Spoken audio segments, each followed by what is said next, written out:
Mic holder ni memang senang nak guna, senang nak set up. Letak je apa-apa wireless mic yang korang rasa nak bawa.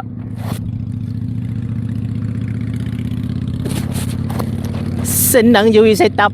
Dan boleh guna on the spot, boleh guna on the go. Tak payah nak fikir berat-berat nak set up. Wireless mic budget korang, yang korang ada pun korang boleh guna. Dan terus set up dengan mic holder ni. Terus tak nampak. Dalam masa yang sama, orang akan tertanya-tanya, uish, mamak tu pakai mic apa? Nampak macam style kan? Padahal mic yang kita guna ni budget je. Bila kita cover macam ni, dia nampak macam style mat. Boleh dapatkan dekat beg kuning. Aku dah share ni. Kalau habis stok, korang jangan pening kepala cari aku. Sementara beg kuning tu still ada, klik sekarang. Ini dah habis, baru nak cari. Aku geram betul lah.